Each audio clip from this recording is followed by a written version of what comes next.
NBA reporters get a bad rap, and sometimes there are good reasons for that. While there are plenty of NBA reporters who have been at it for decades and do incredible work, there are others that are honestly kind of baffling. Dumb people asking dumb questions to some of the world's top athletes. What were they thinking? And how did they even get here in the first place? Here are some of the absolute dumbest questions in NBA interview history. Sit back, relax, and prepare to feel a lot smarter by comparison. Your impressions of the first quarter? We're behind and they're ahead. Mark Schwartz. There is one NBA reporter who's kind of like the GOAT of dumb questions. His name is Mark Schwartz. Schwartz has a gift for coming up with questions that are weirdly hard to answer. One of the most important stats to consider in the GOAT of dumb questions debate is how often the reporter is asked for clarification. Mark Schwartz is head and shoulders above the competition in this category. NBA players never have any idea what he's talking about and are always asking him to clarify what he means. No player has been targeted more than the self-proclaimed GOAT himself, LeBron James.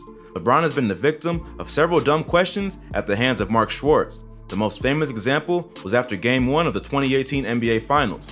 LeBron walked into the post-game press conference already in a bad mood.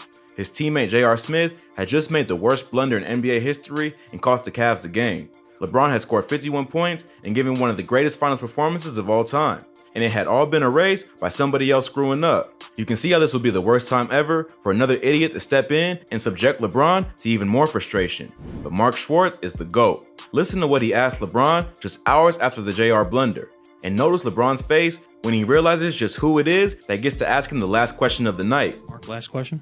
LeBron, Mark Schwartz, ESPN. From listening to everybody's reaction to the play at the end with JR getting the rebound, there's still confusion about whether JR thought the game was tied or whether he thought you guys were ahead. From where you stood on the court and from talking to him after the play, what's your reaction to it? What's your version?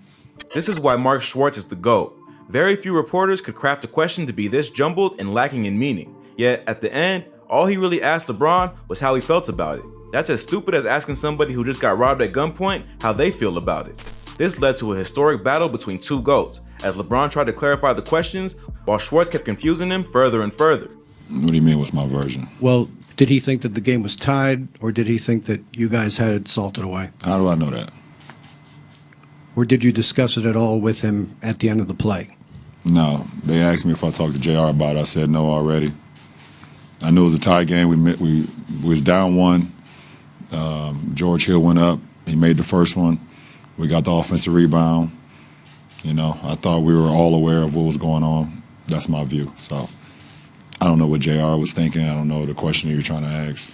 Finally, Schwartz delivered the knockout punch. Did you know if he knew the score? Thank you. This wouldn't be the last time the two GOATs would face off. Just days later, the Cavs had lost Game 3 in Cleveland in dramatic fashion. Kevin Durant, for the second year in a row, beat the Cavs in crunch time with a dagger 3. Defeated and frustrated, LeBron soaked into another post-game press conference and was probably just hoping to get on the bus as soon as possible. Little did he know, his arch nemesis was ready to strike again. LeBron, Mark Schwartz, ESPN. Anxious for a rematch, LeBron sat straight up in his chair and braced himself for what was coming. Knowing that you have that tremendous recall of moments in games, can you describe what was in your mind both tonight and last year when Kevin Durant launched that shot from the wing? Clearly, Schwartz had opted for the same winning strategy that had stumped LeBron after Game 1, asking him how he feels. LeBron seemed rattled at first, but he composed himself and then tried a new strategy of his own.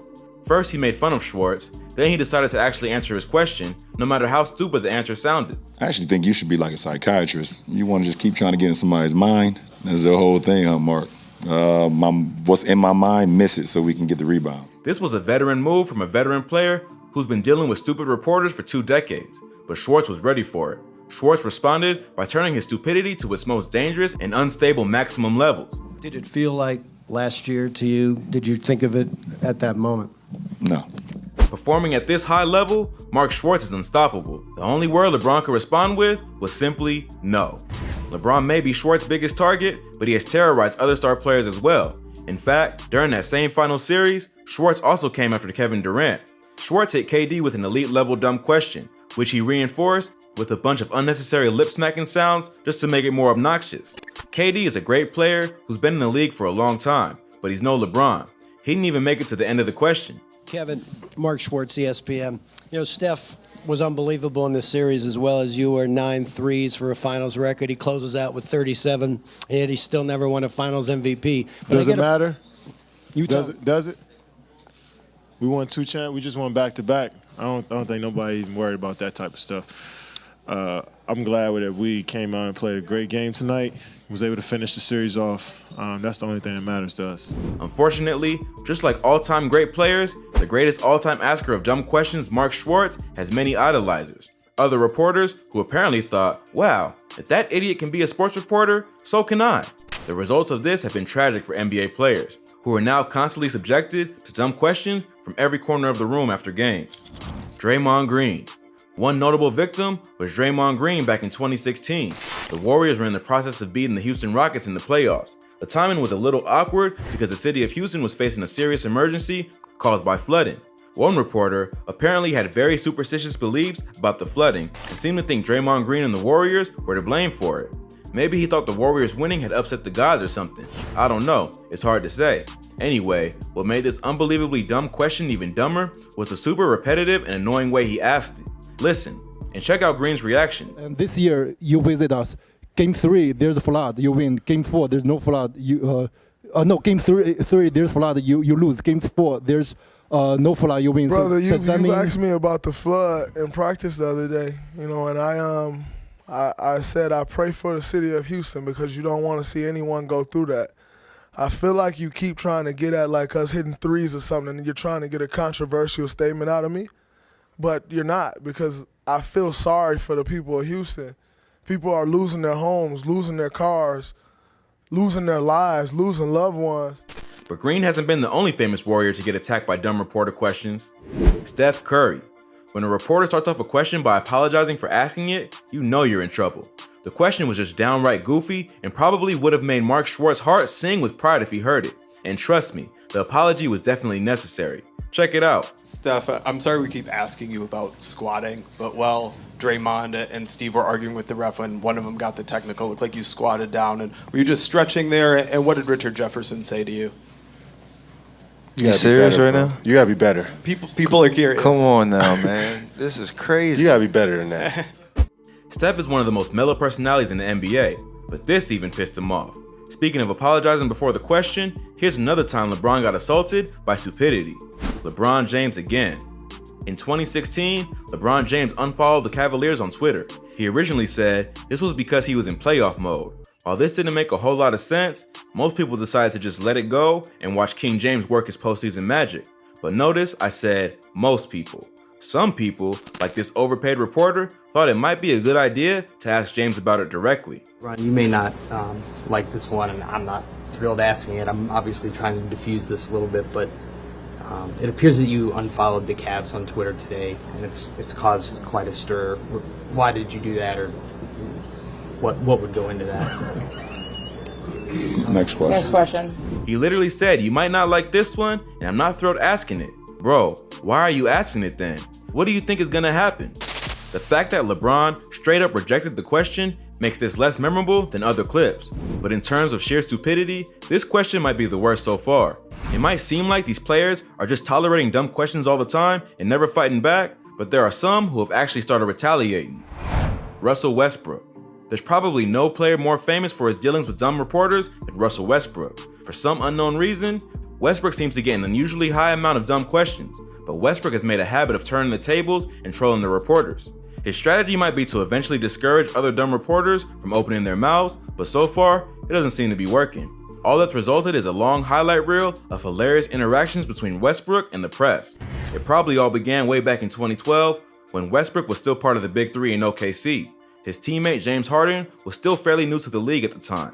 During the press conference, Westbrook got slammed with a super dumb question that basically asked him to rank his own teammate. Check out the question and check out how Westbrook shuts him down at the end. Do you think Harden is a max player?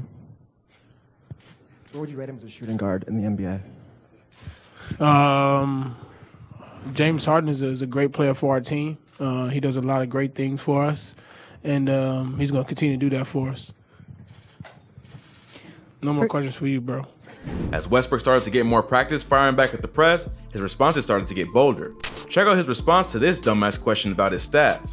So how would you grade when you look at your line on the box score? How would you grade the line? I don't give a about the line. We lost. He also started to gain more confidence. Russell could see right through reporters' questions and figure out when there was a nasty motive behind them. Check out when he interrupted his teammate, Steven Adams, and answered his question for him. Hold on, Steven. I don't want nobody to try to split us up. We all one team. Regardless if I go to the bench, if Steven's on the floor, if I'm off the floor, we in this together. Later on in 2018, Westbrook was involved in a controversial play at Oracle Arena. Warriors center Zaza Pachulia fell on top of him, and to many, including Westbrook, it seemed like he did it on purpose to try and injure Westbrook. Luckily, Westbrook wasn't hurt, but it was still going to end up being a painful evening. In the post-game interview, it came as no surprise that the moment with Zaza was all anybody wanted to ask him about. Westbrook had no chill at all, and he actually tried to dismantle the reporters' questions in front of them. Watch. Russell, what happened with that play when Zaza fell on your leg? What you mean what happened? What you think what happened? I don't know. I couldn't see. Don't lie. Don't lie. You couldn't see it. You saw the instant replay 4 times. What happened? You fell on your leg. Thank you. Don't ask me a dumb question you know the answer to. It was pretty brutal, but still, the reporters in Utah were the ones who got it the worst from Westbrook. In fact, it was basically all of Utah. Russell, there were a couple times where you, coming out of the into the tunnel, you confronted a fan. What happened in those instances? I don't confront fans. Fans confront me. Here in Utah, man, a lot of disrespectful, vulgar things are said to the players here with these fans, man. It's truly disrespectful. Considering all these reporters getting owned over and over, it's kind of amazing that the dumb questions keep coming. But despite his efforts, Westbrook has had to keep confronting interviewers this way for his entire career. Next, let's look at the coach who's best known for retaliating against stupid reporters, Greg Popovich. A lot of people think Greg Popovich is the best coach of all time. That's a debate that can rage on forever, but one thing nobody can debate is that he's the best coach when it comes to shutting down idiotic questions. Something that Pop has in common with Westbrook is that he makes his disrespect very obvious. Just watch how sympathetic he was when a reporter asked him why LeBron James is so hard to guard. Have you watched LeBron play before? I mean, was there just a... Jesus. He's LeBron James. That's what makes him difficult to guard. When it comes to dumb questions that Coach Pop has had to shut down, that's just the tip of the iceberg. He also has a tendency to give really short and obvious answers. This has a unique way of exposing how dumb the question was to begin with. Just watch how he handles everyone's all-time favorite sideline reporter, Doris Burke. What did you see there in the first 12? As soon as we substituted, it went to crap. Or how he handles everyone's actual favorite sideline reporter, the late, great Craig Sager. You're shooting under 35%. Are you happy with the shot selection? Happy? No, you never. Am I happy? No, I've heard that before. Craig, come on, get I'm back in happy the to swing of see you. things. You too, baby. Love you. Popovich was sometimes almost invincible to dumb questions. He would spend the entire press conference just deflecting questions and explaining why they were stupid. What do you think turned the series around for them after game 1? Oh, I don't know. I don't know. I'm not that smart. We just lost. Ask Billy. He'll figure it out. At times, Popovich can also be super funny. It's a great strategy for combating dumb reporters too. Check out how he handles this super lame question about the Warriors. Hey, Coach, the Warriors weren't playing that well down the stretch as you prepare for the series. What did you see on film that might be different from what you saw last year in the finals? I noticed that Steph wasn't there. I watched real closely, and I turned it off for a while, thought that maybe, I turned it back on, and he still wasn't there. I noticed that.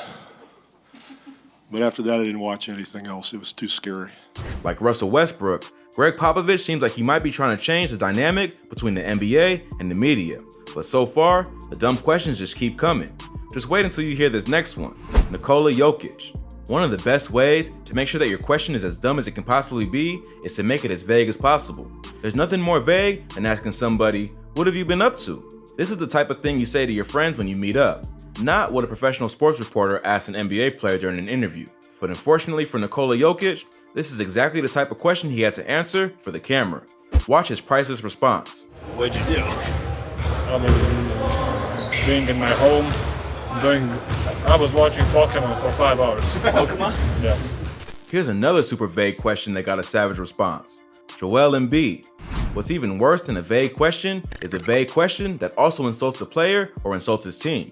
This question insulted both, and Joel Embiid made no effort to hide his distaste, insulting the reporter to his face. Watch. What do you think the issue is with this team? I mean, do you think it's the way it's built? Do you think it's coaching? Do you think it's the bad luck with the injuries? All of the above? What would you say the issue is? Because, you know, like Brett may unfortunately take the fall here. That's a very stupid question. There's no issue. We're good. We just didn't win.